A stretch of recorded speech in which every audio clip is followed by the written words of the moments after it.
Cambridge I'm with Sean is a Weirding Way media podcast.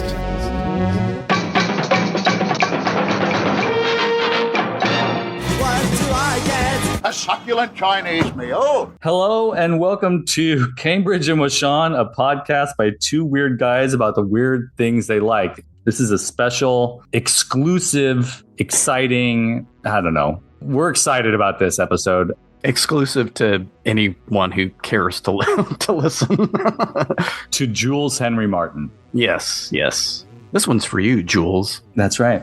Which I guess we could just say about all of them, since he's the only person that listens to us. I think people are going to get tired of hearing us say that. Well, what else is new? They're tired of everything else. Apologies to those of you that do listen. I think Sean, who co-hosts occasionally The Frenzy, I think he tunes in regularly. I think we'll do the same thing we did last time and go back and forth. Back and forth. Yeah, sure. Why not? See how it goes. We're going to be talking about the things we've acquired for ourselves. Or for each other. For each other, too, because there's some gifts in here, too. Yeah, for sure. Yeah. Since August, from August to, I'm going to include early November because I just got something in the mail. Yeah, that's fine. Yeah. Include whatever the hell you want. What do I care? Fucking A. What I know what you've got. Well, I know a lot of it because you know a lot of it. YouTube you know channel. More than anybody. I wanted to open up with the only thing I use Facebook for anymore is looking at past memories, which is slowly going to run out since I don't really post much anymore except the occasional past memory. But in this time between our last recording and today, it's funny when I look at that memories page and I see myself talking about the obsessions that I have talked about on our show.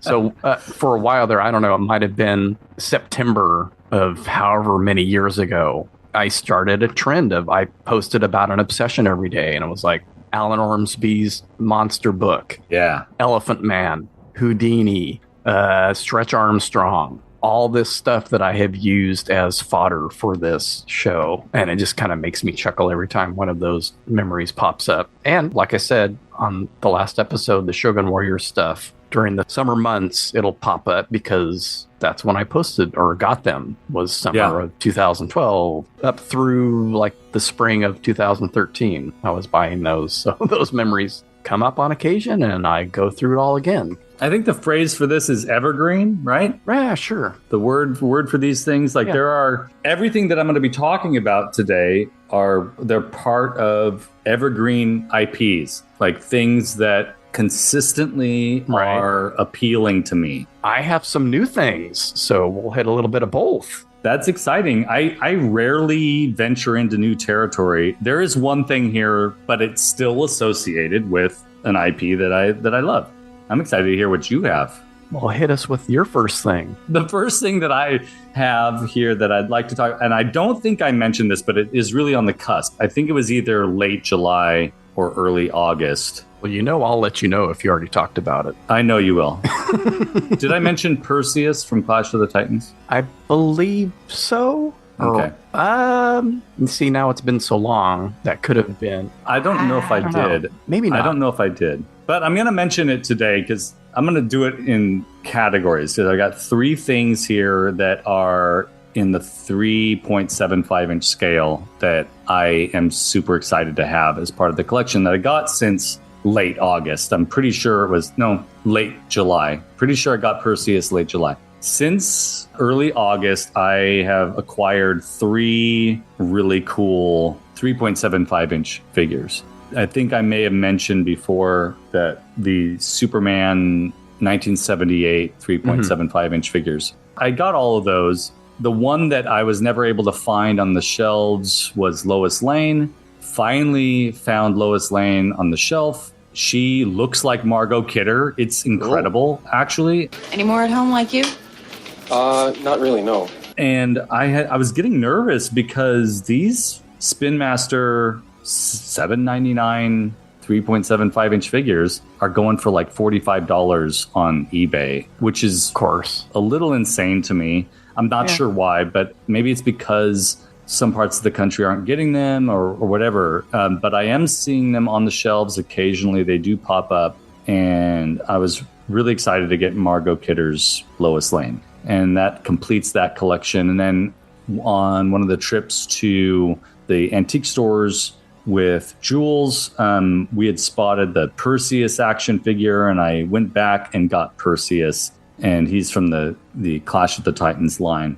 I think I'm good with Clash of the Titans, unless I can find a Kraken for like $40, then which will never happen. You never know. That's true. You never know. I mean, that probe droid, the Probot and Hoth set was really affordable. So you never know what's out there. And then I finally picked up a little He-Man, Super 7 He-Man reaction figure, which is inspired by the gift that you got me. And I was like, you know what? I'm unwilling to take these out of the box.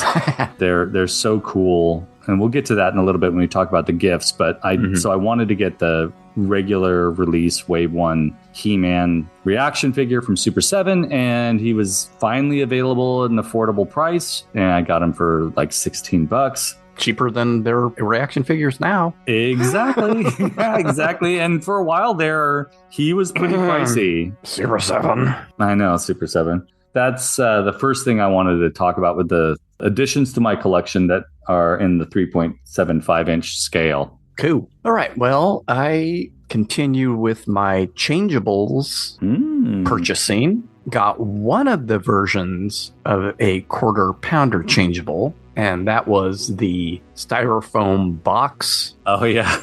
quarter pounder changeable, which I absolutely love. And it's the robot. I don't think they did a dinosaur version of this styrofoam box quarter pounder, but I could be wrong. I have no idea. I'm not an expert on changeables by any means. When you buy McDonald's Happy Meal, you can become the master changer, because you'll get a food toy that changes into an amazing robot. So now I have 3.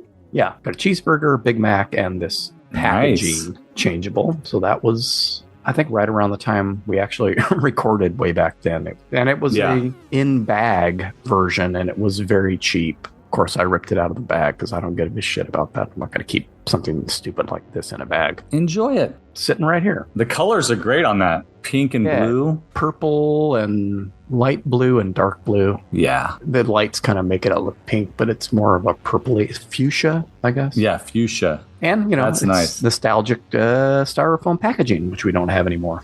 Yeah. Sometimes I miss that. Not that I miss styrofoam, but I'm a big fan of styrofoam. I know I shouldn't be, but I do miss the old packaging. I do too. At McDonald's.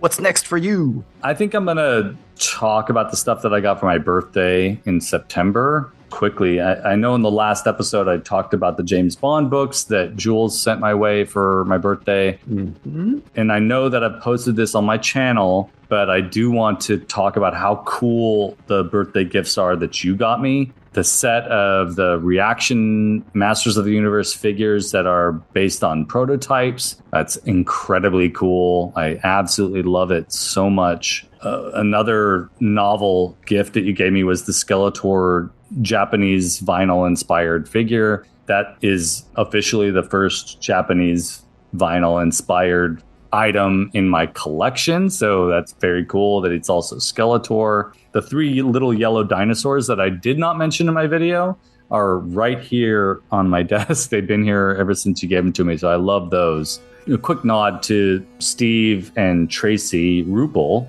Steve went through his personal collection that he found in his parents' house, and he sent me his California Raisins collection, which are little PVC figures, and they're absolutely crazy and ridiculous. Those are the birthday things that I wanted to talk about today. By the way, those Masters of the Universe figures are only on loan to you. I will be asking for them back. I always hated the California Raisins. Oh, that's so funny. I hated those fucking commercials, and I hated the characters. That's so interesting. I absolutely loved the commercials. You know, it was like doing all the things for me as a kid. The claymation. Yeah. I was already a fan of Will Vinton Studios, just as a super weird kid that I was. Yeah. It was exciting to me. They always struck me as appropriation or racist in a way. There's certainly some... It skirts a fine line. There's some racist elements for sure. Not that that's why I didn't like them as a kid, because it was just cheesy to me. Yeah. As I grew up, I was like, yeah, it seems kind of odd. They were able to do this at a particular time in the early 80s where they were paying less attention to this stuff. But I think that if you watch the commercials now and you can look them up on YouTube and watch them, you'll see that there's some cultural appropriation happening. Oh, definitely. And it's a little sad to see, and it definitely should be embarrassing. As a child of the 80s, I'm happy to have these little weirdos as part of my collection. It's sort of a document of a bygone era.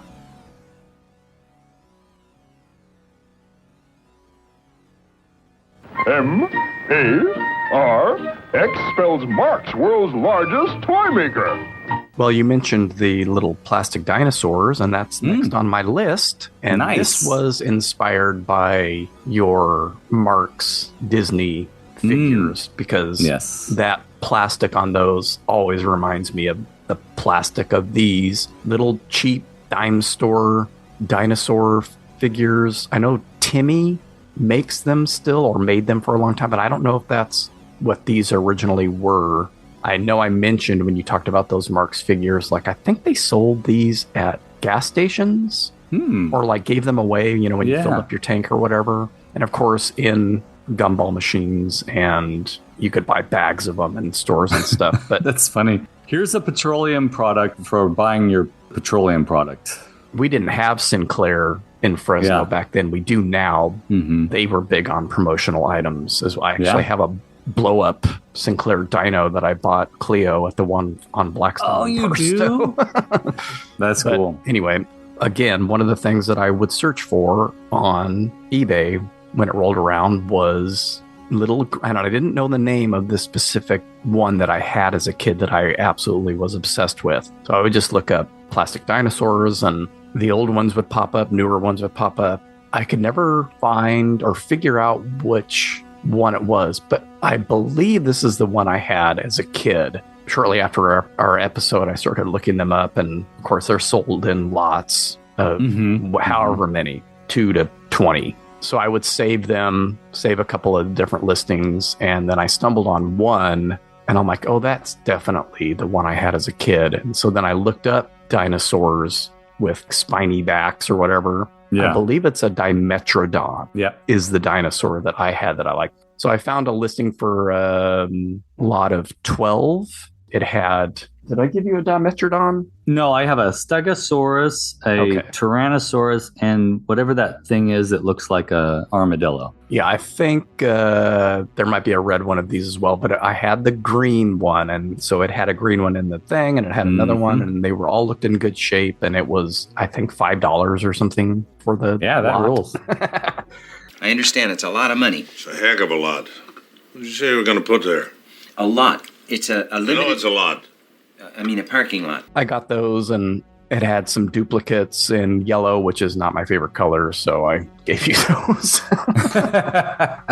Well, I like it. But I do have some yellow ones too, but I really like the green and the reds. Those are the ones that strike my fancy. I like yellow, and they're going to look great eventually on my Simpsons shelf when I can have one. It's almost an exact match to the skin tone of the teeny tiny Simpsons action figures. Yeah, so this is one that's like, well, I got the green guy that I had as a kid, so that obsession is satisfied. I'm not going to be buying any more little plastic dinosaurs anytime soon. I mean, you mentioned Sinclair, and every time I drive by a Sinclair gas station or go to a Sinclair gas station to get gas, I know that if I ever came across one of those fiberglass Brontosauruses that was just on the side of the road or something, I know it would end up in the backyard. And I know I've mentioned it to my wife. I'm sorry that this might happen eventually, but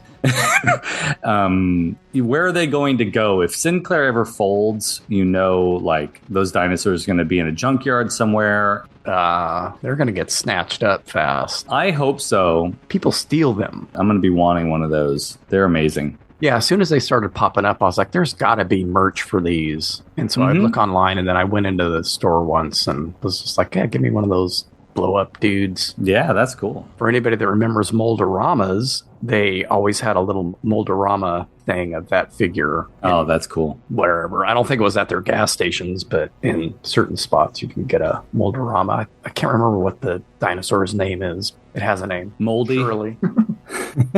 The Sinclair dinosaur's name is Dino. How clever. What's next for you? So I've been having fun stopping in at Ross lately to see what kind of bargain toys I can get for anywhere between $5 and $15, trying to stay in that range. The last few trips to Ross have been pretty exciting, actually. And something that I've noticed has begun to happen over there is that they are, and also I stopped in at DD's the other day as well, and they're doing this too. They've gotten on the bandwagon. They've created basically adult collector sections and are trying harder to stock stuff that people our age might be interested in buying. I've been pretty fortunate. The last few times I found Frankenstein, the NECA Frankenstein, which I had been resisting buying. I couldn't resist the one that was based on the Remco figure and the Remco card back. But this is just the traditional Frankenstein monster from the Universal movie line that they've done, these highly detailed figures based on the characters. I have Creature from the Black Lagoon, and now I got Frankenstein. I got him for $15. That was a pretty exciting find because they're usually $38 or more. And they'll fall apart in 5 years. That's the thing about NECA figures, the soft plastics that they use, especially for clothing and stuff like that, they have a tendency to get tacky and start to fall apart. Some of the newer ones have been a little more resilient, so maybe they've improved their plastics. This one is the one I was talking about at the beginning of the show. Yeah, there's like one item here that is a little bit outside of my normal enthusiastic pursuit of certain IPs, but it is definitely aligned with Masters of the Universe. I found at the Ross in Selma, the Misfits Fiend Club action figure, and he is the exact proportions as Masters of the Universe, 5 inches, 5 points of articulation. I'm a big fan of the Misfits. I'm a fan of the Fiend, which is their mascot. This guy's pretty cool. I don't understand really the pumpkin staff, but I Halloween stuff. Halloween. Spooky Halloween stuff. That was a cool find, and it's kind of a cool figure. That looks kind of cool. And then also from Ross, I found this. I don't have anything. Oh, wait, I guess this kind of fits also in the category of oddball outside of my normal IP. But this stylized vinyl Gene Wilder from Young Frankenstein. And Halloween was last week. We watched Young Frankenstein, and so that was cool. Some really cool things are popping up at Ross lately. Those figures, I can't remember what that line is called. Every time they pop up and I see them, I'm like, those are really kind of cool, but I just have never come across them in real life. I always forget about them and I don't feel like ordering them online. And I'm in the same category. I had seen them online. I thought my dad's a big fan of Seinfeld, so I've contemplated getting some of the Seinfeld characters for him. Mm-hmm. But they also, every time I run across one of these, the images look like they're computer generated. So I'm always unsure about the quality of these figures. Yeah, they look like 3D renderings, and I'm always like, are these even real things? That's exactly it. And I've always been hesitant. I don't want to drop $30 on a thing that comes back and it's all crappy. I can say it now. I can vouch for the quality of these figures. It's solid vinyl. It's not hollow. Yeah. The paint application is quality. It's pretty cool. And it's bigger than I thought it would be. It's like 7 inches tall. I didn't realize they were that big either. Pretty neat. Neato.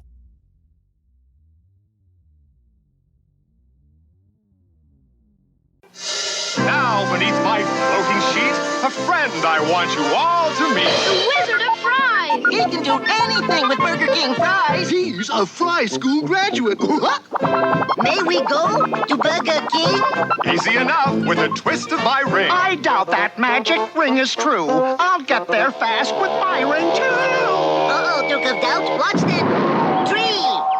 Meanwhile, back at the branch... Hang in there, Duke, because from this empty bag right here, watch delicious fries appear.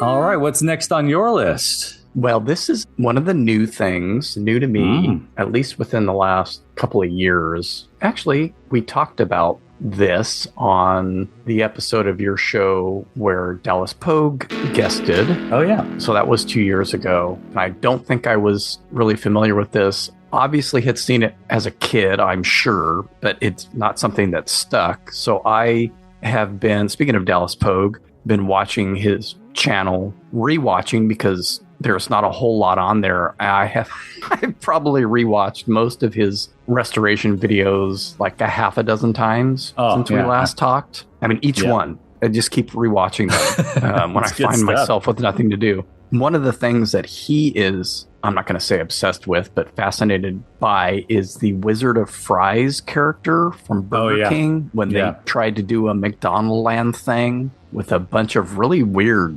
characters. And the Wizard of Fries is this clunky robot who mass reproduces French fries. The Wizard of Fries! And so he's got a TeePublic page where he's making available all these old icons, these advertising designs and stuff. You know, they're not new creations of his. He's just retro fitting them for modern clothing. So I bought the TeePublic shirt of Wizard of the Fries that he had. Yeah. And there's other ones on there. There's other people. It's just the same image. They all use the same image, I think, from glassware. There weren't a lot of Wizard of Fries products released back in the day. Yeah, so Wizard of Fries, and I've been wearing it and will continue to wear it for our Burger Build episodes on your YouTube channel. That is my official Burger Build shirt. I keep trying to remember to wear my Mortarheads McDonald's logo shirt when we do that. I forgot the last time, but yeah, you did. You did. What am I going to do? I've just made a decision to sort of switch gears a little bit because of what you just brought up, and that is to talk a little bit about one of my most recent purchases. I always try to go in chronological order with these. Yeah, I'm going in chronological order, or whatever that word is. Chronological. I have to talk about this now. I posted a video on my channel of this guy. I found a custom on eBay for $10. Perplexing price because it's super affordable. Basically, it probably cost the guy $10 to ship it. Came from New York. And it is a Masters of the Universe Burger King character invention by whoever made the custom. It was advertised as a Mexican bootleg, and I finally heard back from the guy that sold it to me. And he said he advertised it like that because it came in a lot. A heck of a lot. When he bought some stuff from at a convention. It's a custom. He's got Stinkor's body. If you want to see images, folks, go to my video on YouTube. He's got Stinkor's body and then some epoxy sculpt hands, a French fry sword, and a Burger King head glued on. The artistry here is actually really good. There's like a burger behind his neck that's sculpted in. And there's a burger. There's a burger grilling on top of his on the top of his crown. So apparently this is also crazy too. When he responded to me, he told me that the sesame seeds were pasted onto the original mold individually as sesame seeds, not sculpted in like I thought they were. So they're actual sesame seeds from the mold. And the French fry sword is actually from real French fries. I found out too. In honor of you're mentioning Burger King and weird stuff from Burger King. I got his name is King Burgor, apparently. So you know what? I meant to look up. I might know who did that. I'm slowly realizing as I watched that and as we're talking about it now, there's a guy up in Portland who does vinyl toys who I know fairly well. I mean, at least he recognizes me when I run into him at conventions. He does weird stuff like that, so I need to go look through his blog and see if he ever did anything like that, or ask him. Yeah, the artist. Find out. I'd love to know who the artist is and talk to the artist about it. I'd rather know than not know when it comes to this stuff. It's a really cool piece. Yeah, it's interesting. It's ugly as hell, but it's interesting. It's scary. It's a little scary, but it didn't come with any curses, so that's good. Yeah, you don't know. They take time sometimes. Sometimes. Well, you mentioned receiving birthday gifts, and I gave you your birthday gifts when we first met up for our burger build back in September. Yeah. Week before your birthday, actually. No, week after. Sorry. I was thinking the 28th. That's Cleo's. Anyway, you had picked up some stuff along the way for me. or just picked up some extra things on accident. So you gifted me the 10-inch Funko Pop 10-inch. Frankenberry, which we have mentioned previously. Mm-hmm. He's back on my shelf right now, looking pretty cool. Yeah, he's a good one. He's sitting with those ice scream figures from Target last year. Kind of fits. Yeah. And then you also had picked up a bunch of the, what are these? The McDonald Land tins with all of the junk in them. So you gave me a Birdie, a Fry Friends, a Grimace, and a Mayor McCheese. That's right. Those. I looked through all of those with Cleo and she enjoyed them. Yeah, they're pretty cool. The best stickers, apologies, because the best stickers came with the Hamburglar, because it came with a sticker of the Burger Patch. Burger Patch, yeah. That's all right. Don't worry about it. Yeah, I have nightmares about not getting that for you. And then you were in LA, and is that where you got the Planet of the Apes, Ben Cooper? Yeah, it was. I was actually, what is that? Valencia, the Valencia Target. So when you were in LA and in that area, you found the Ben Cooper Planet of the Apes NECA figure that I had mentioned numerous times trying to find at a local Target. And you grabbed that for me. That wasn't a gift. I paid you for it, but you did pick it up for me. And he's sitting up there too. Very cool. I, for some reason, thought I had seen images of the masks off of these figures, but I guess I made that up in my own head because they do not come off. They do not come off. That is true. It's really too bad too, because it would be amazing to put those masks on other figures and have fun with that. It is absolutely doable, like we talked about with the reaction thing. Even more doable with these to have a little elastic strap. Not that hard. Pull them off and swap them, like you said, or whatever. Or like I'm going to talk about with this figure too, like I've got a Mattel Catra here, and there's a mask on her that can come off. Yeah, I don't know why. I don't know why either. They're geared towards adult collectors, so they don't need any kind of child warning on them. Mm-hmm. So being a swallow hazard or whatever doesn't even apply to these because they're not sold as toys to children. Anyway, he's very cool though. For a toy that's as pricey as it is, yeah, you'd think that would be an option. They do not come off, but it's a cool thing anyway. I just kept him in the box because the box isn't that big. Plus, he's got a wonky leg, so I don't even know if he would stand on his own. Oh, yeah. And I don't think the legs are movable. He's going to stay in his box. Plus, the box is really cool anyway because it mimics the box of the actual costume. Yeah. I've been tempted by all those Ben Cooper figures. I still haven't run across a Creature from the Black Lagoon yet. I'm going to have a hard time passing that up if I ever see it. The Halloween 3 set that they did. Oh, yeah. Those aren't Ben Cooper figures, but it's the same kind of scale. It's little kids in the costumes from Halloween 3. That's one that still kind of pulls me in. It was pretty pricey to begin with, though, for a 3-figure set. It's iconic, though. The set that I am looking forward to, hoping to see, I haven't pre-ordered it or anything, but it'll be hard for me to resist if I see them in the store. That is the Kiss Ben Cooper 4 action figures. So, and now they're doing kind of like Super 7. They're doing their own that weren't originally actual Ben Cooper costumes. They're throwing in IPs into that and making Ben Cooper-esque costumes for the figures out of that stuff. So makes sense.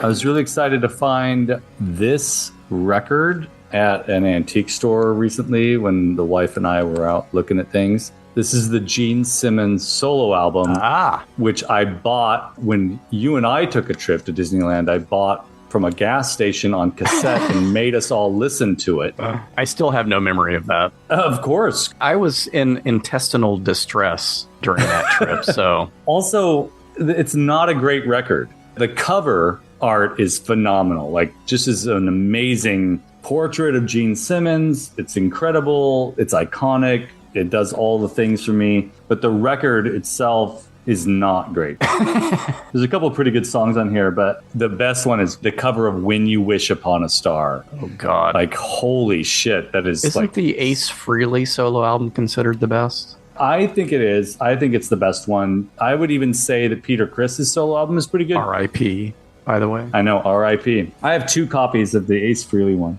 On accident, I forgot that I had it and I bought it.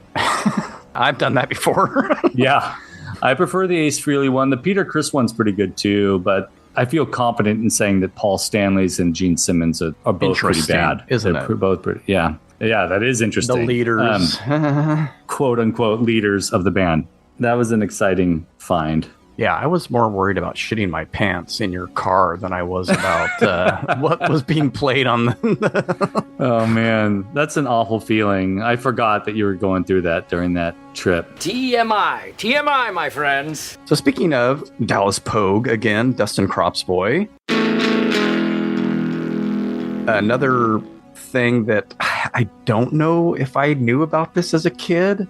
Whenever I watch his videos and he's up against one of his display areas, I always look at the stuff in the background, and he has a box of cereal. He used to collect vintage cereal boxes, and one of them is a cereal called Grins and Smiles and Giggles and Laughs. If something makes me laugh, I make my cereal Grins and Smiles and Giggles and Laughs, part of a nutritious breakfast. Yeah, I don't remember that cereal at all. Could be a regional thing where it just wasn't popular here or even sold here or whatever. It could have been. I don't know. I've seen the image before of the robot, very much like the Wizard of Fries. I've seen that image of the box with that robot, and I think I thought it was a board game for the longest time whenever I would see it, because it was completely out of context, and you can't really make out that there's cereal in this guy's dome. And, you know, now that I'm saying this, it's very similar to the Wizard of Fries, who is also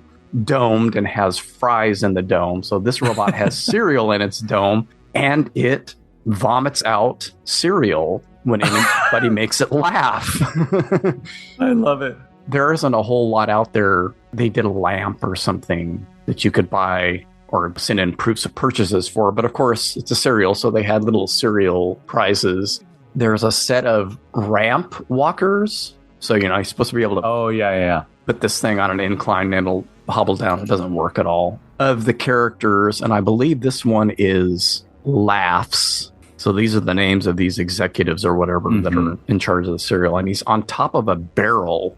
For some reason, the other characters all have ramp walkers too, but this one struck my fancy, so I got it. I don't know. Weird. I mean, it's a great name for a cereal, and they're just little smiley happy faces, but odd. Yeah, really weird, and weird robot things that these guys came up with. I love shit like that. Yeah, so Grins and Smiles and Giggles and Laughs, they need to bring that one back, man. Did I talk to you about that? There is a skit on Key and Peele of the producers getting together and talking about making Gremlins 2. I think we've talked about it on here briefly. That's how I imagine the fucked up weird things coming to fruition, like that you see corporations come up with. Almost like hallucinatory experience of just crazy weird ideas that probably most of the time non-creatives are asking creatives to do. The brilliance of that clip is that pretty much all of the things that they bring up are from the movie. Are actually in the movie. That's why it's so good. Hey, Gremlins 2 has been greenlit. I mean, 3. Gremlins 3 has been greenlit. So they're aiming for a 2027 release. I'm excited. What about a bat gremlin? You mean a gremlin with leathery wings just flying around, flip-flopping, bust through a wall, make a perfect bat symbol in the wall, get outside, get in some wet concrete, jump up on a building and just dry in place like a gargoyle gremlin? We are cooking with gas now. I love it. It's in the movie next. What's your next thing, fool? My next thing is, I'm just going to go thematically here because I got 3 items. Disney. I'm a huge fan of Donald Duck. So as you mentioned a little while ago, when the family and I were down in Los Angeles, we visited, it was Ariella and I, we went to Disneyland. I wasn't really stricken by any souvenirs except for these vinyl figures of the main characters. I wanted Donald Duck. The only way I could get Donald Duck was by buying a pack of Goofy, Mickey, Minnie, Daisy, and Donald. And I'd given up because I didn't want any of those other characters. I just wanted Donald because Donald was actually, in my opinion, the best sculpt too. Just as we were leaving the park, I saw Donald in a bin and was super excited. Got Donald, well, he was like $12. Really cool Donald vinyl figure. When I was at the antique store with Jules, I saw a Goofy collector's glass, Goofy at Disneyland, and it's got a Coca-Cola advertisement on the back, but Goofy is like wasted and asleep, sitting down. Wasted on Coke. Wasted on Coca-Cola. He's sitting in the park because the castle is behind him, and he's like asleep on the ground. And I don't know, I might be headed into a Goofy phase because more recently when I was at the antique store with Jules, I found this really weird Goofy. A Goofy. And this toy, I don't know, I don't trust that it was made by Disney. Right. It's cheap rubber, what would normally be kind of like a cake topper type of toy, but the paint job is really weird. Yeah, it's wonky looking. He's like got super bugged out eyes. He's blitzed, man. He's blitzed in both of these. So maybe that's my new obsession is stoned Goofy. Wasted stoned Goofy collectibles. So those are my Disney finds for the last few months. Gosh, something wrong here. And what's next on your list? Well, this is technically my last item, something we have talked about numerous times. I think we talked about this on the last regular episode, the Count Chocula or the Monster Cereal Henson Company crossover. I did finally snag a box of Count Chocula at Target with the puppet version of him on it. Have been enjoying my, you know what I'm going to say, my bowls of succulent cereal. Any opportunity to get that clip in, I'm going to take it. Get it in there. A succulent Chinese meal. I have refrained this year. I love the Muppet design guys, but I never made it out to Walmart ever since you told me that they were showing up at the Walmart. I haven't been to Walmart, haven't had a chance. This has been Mark knows this, but it's been a really crazy couple of months, and I never made it out to get the flocked Frankenberry cereal box. I really wanted to get one. Yeah, I missed that opportunity. I'm glad you got the Count Chocula. Hey, maybe a friendly listener here will find one for you and send it to you. That would be amazing. Shit on from your show, so why not this? Hit us with your last one. Oh, wait. I almost forgot about an item because I didn't write it on my list, but it is very relevant to a couple things we've already talked about today, as well as stuff we have talked about in the past. So I got this little book, Crazy Kids Food. That's amazing. Vintage Food Graphics by Steve Roden and Dan Goodsell. It's a Taschen edition, fancy art book publishers. Can we just take a moment of appreciation for everything that Taschen does? That company is amazing. There's a bookstore in, I think it's on the Santa Monica Promenade, or used to be, when Andy Davey, when I would go visit him in the 90s, if we made it over there, we would check out this art bookstore, and it was just filled with Taschen editions. They're super expensive, so it was more of just a browsing thing, but photography, art, I mean, it was just crazy. They have like a little Taschen store in one of the shopping areas, like open shopping malls, kind of near UCLA. I don't remember the name of the shopping mall, and this is going back to like 2006 or something, but I did get to walk through that little tiny Taschen store, and it was amazing. I love their large scale books. I could never afford them, but I love them. Well, and I think this book is 22 years old now, and I remember it. I remember the cover very clearly, and it was probably way more than what I bought it for on Amazon recently. I got it for $19. I mean, it's a small book, but still, their stuff ain't cheap. So anyway, I have seen this, like I said, in the past and passed on it. I was thinking it came up because I was looking for grins and smiles and giggles and laughs stuff that I talked about earlier, but there isn't an image of that in this book. And I thought, what was I looking for? Because it came up in a Google search for me, and I realized, oh, it was this stuff called Kugel, which was a peanut butter spread in the mid-70s that was flavored, like peanut butter and chocolate, peanut butter and vanilla, peanut butter and whatever.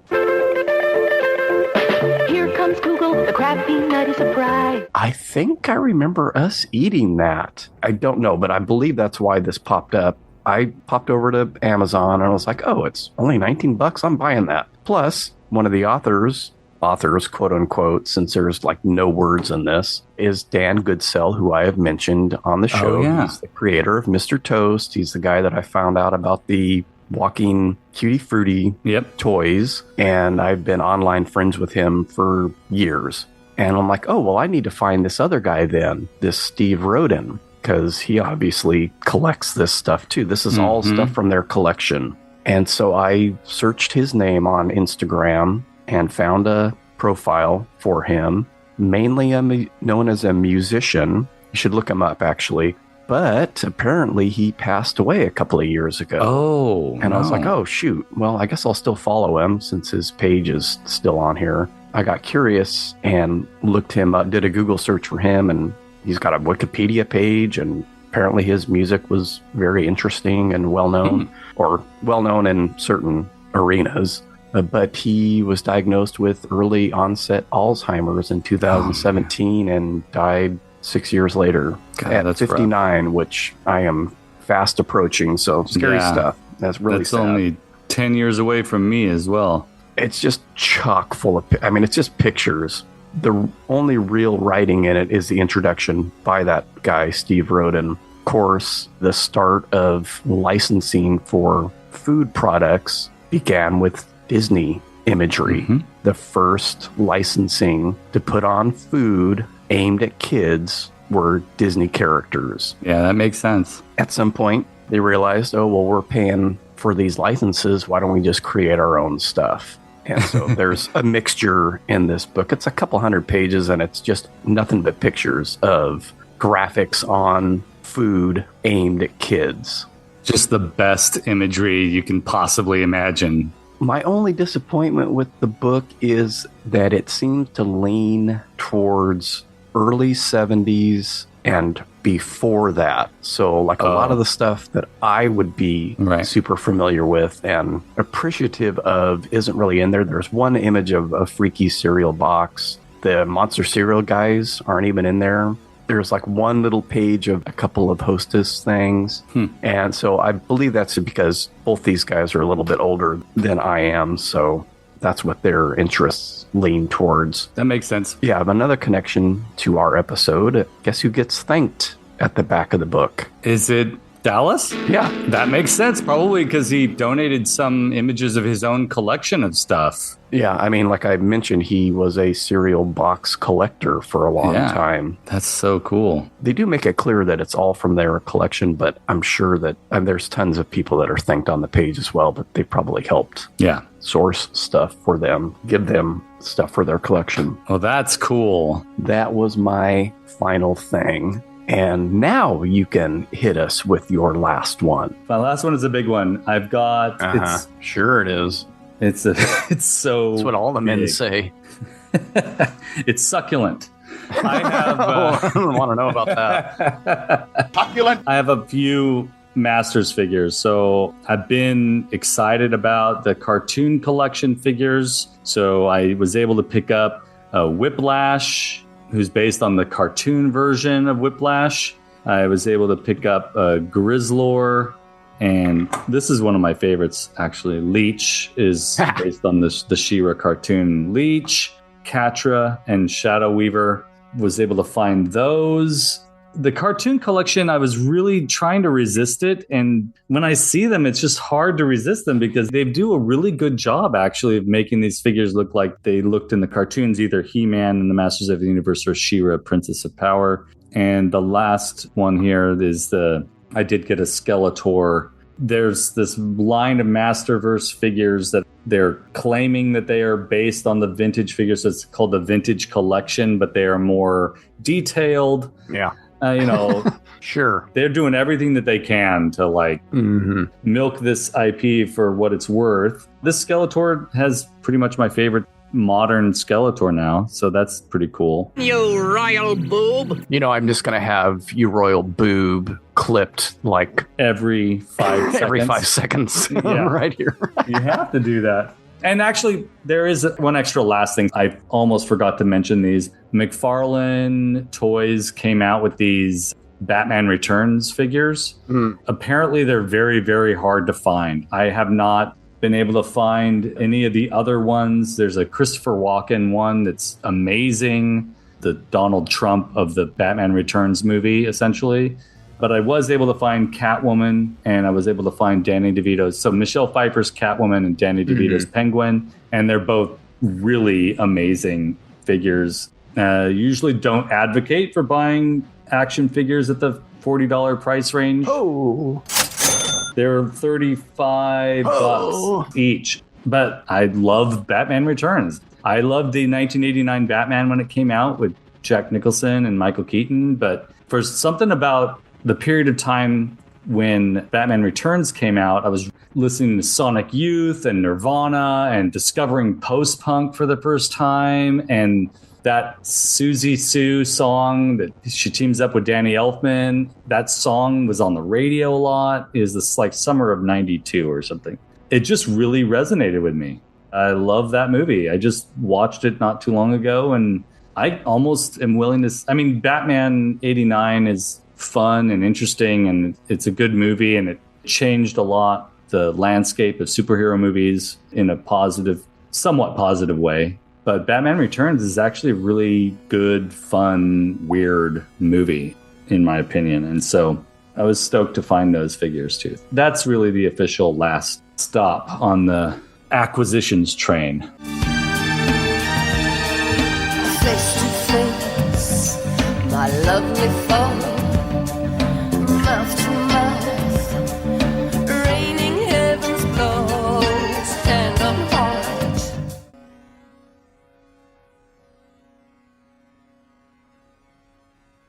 We were troweling plaster one time, and it had a curved surface. So I talked to this guy about plastering. How do you trowel, get this stuff smooth like glass? He says, you got to trowel it.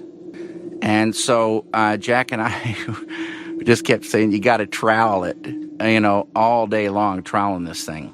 And finally got it pretty smooth. I do think we should talk about the burger build a little bit. This is a tasty burger. Yeah, for sure. Folks, if you've been watching over on my YouTube channel, we posted 2 parts of the burger build that Mark and I have been doing. We've been trying to partition off time to do this for a while. We set aside a day in September and then a day in October where we were able to both work on these. Mark, you can speak to this too. We're both really inspired by what Dallas Pogue has been doing over on his channel, fixing up these fiberglass McDonald Land fixtures. And Mark and I decided we were going to do replicas of the Burger Patch hamburgers, the anthropomorphic hamburgers that have bulging eyeballs, and make some. So using what I call the set making techniques that I adapted for my playset builds. We used some of those same materials, which is styrofoam, air dry clay, and started making hamburgers. Yep. Mark is further along with his. He's already gotten to the point where he's primed. Primed, thank you. I'm still trying to get around to finishing up my eyeballs and then prime mine. I've been having a blast with this. It's been so much fun making these burgers. When we got together in September, I think I was there from 8:30 to 2 or something? Yeah. Each step has taken longer, I think, than either of us anticipated. But that was mainly the sculpturing of the foam into the burger shape. And then we did the air dry clay on mine because kind of realized we're not going to be able to do both since you were the only one rolling out the clay. And so we focused on mine and got that one covered, and then realized this is as far, 4 hours, 5 hours into this. We're running out of time here. Yeah. We went to Wilkins, which has been brought up on the show. Yep. So that's in the video as well. You can check that out. I left mine there because there really wasn't much I could do at home. I guess I could have sanded what I had, but it wouldn't have made much difference. So we got together the second time. I had been trying to think of something other than the air dry clay that we could put on there to facilitate the smoothing out of these, because when I look at that picture of mine at the end of that first day, I was like, man, that was lumpy as hell. And when I look at what I have now, it's as smooth as butter. You got to trowel it. Air dry clay takes a while to dry, even in hot weather, especially at the quantity that we were using. Yeah, we couldn't do any of that day, any of the sanding or anything. But I'm like, there's got to be something that goes on easier and dries quicker, and realized, well, that's what spackle is. You can sand spackle, you can paint spackle, et cetera, et cetera. You can apply spackle very easily, and it sort of imitates what Dallas does on his restorations, where he has to patch things. He uses Bondo and glazing putty, but I knew neither of us wanted to mess with like a 2-part thing that hardens. And I bought us both a little jar of DAP spackle. That worked really well. I know you like the air dry clay, but I realized as I was sanding, and also realized when I primed these, that the DAP takes to sanding and painting much better than air dry clay. So every spot of mine that had DAP on it was 10 times smoother than the exposed air dry clay parts. And that first layer of prime, I could see the little pilling of the air dry clay. And where the DAP was totally smooth. You got to trowel it. I mean, I did a lot of work since taking it home after our second thing. I applied tons of DAP and then realized, much like the air dry clay, I can manipulate this even after it dries with a wet finger and smooth out parts that weren't as smooth to begin with. It's pretty easy to work with, and I really enjoyed. Not that I would suggest using that completely, but I think on top of air dry clay, you definitely need a solid foundation for the DAP, because when we were experimenting that second day, I tried applying the DAP directly to the styrofoam, and it doesn't have the same kind of thickness that the air dry clay has, so it would just soak in. So for the folks that want to do this on their own, I highly recommend starting with a base layer of air dry clay, but Mark's or plaster. Or plaster, but even plaster is going to be harder to treat, almost like fondant, what you put on cakes. And that's kind of the air dry clay roll. Without the DAP, though, that Mark suggested, it would have been a lot harder to get the air dry clay smooth. So for sure, that DAP really helped with that second stage of air quote plastering.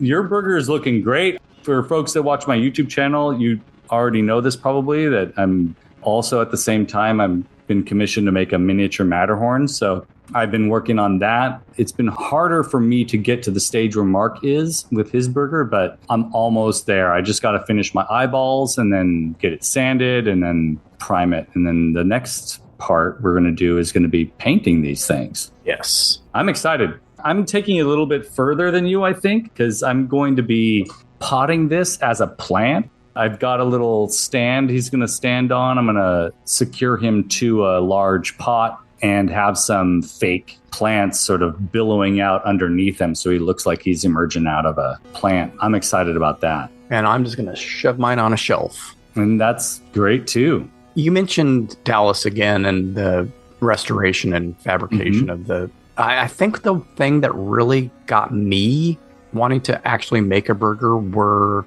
the... I'm not sure which one came first. Well, he miniaturized the Mayor McCheese for the Fisher-Price like figures, and he also started to do a reproduction in small scale of the burger patch, and he has all these tiny little burgers, and I'm like, I need those tiny little burgers. Yeah. And that's when I was like, oh wait, we could make one, not a tiny one, but we could make a burger. And then he also is doing these small, like maybe 3-inch, maybe 4-inch diameter burgers for somebody in Japan. He's like making them for him, and that guy sells them exclusively in Japan. And that little burger really was like, oh, I need that. Yeah. In some scale. For me, that was the real inspiration, is like the actual little burgers he was making. But yeah, what we're using as a model are the Burger Patch burgers. At McDonald's, hamburgers are so much fun. Yeah. It's hard for me to leave it alone. Like, what more can I do? I don't have anything else to do to it now except give it a final sanding. I worked on it and like fiddled with it forever, and I'm like, I could just keep doing this. I could just keep finding every little pinhole and filling it in and sanding that. And that's why I went ahead and bought primer, so that I would stop doing that. I'm like, I need to stop messing with it, so I'm going to paint it so that I can't really do much else but sand. The sand is really, at this point, just so that the next layer of paint sticks. I think you've really kind of taken to this. Well, we're going to talk about that afterward. Yeah. We won't bore you people with this, but we're going to talk about that. Mark's been shooting footage too. So the footage that he has of the final stages where he's priming it and getting it ready for priming, that footage will be in part 3 along with the additional footage that I've done on my side. And then we'll add that into the painting. Yeah, I just filmed a little bit of the priming. I applied 4 layers of primer,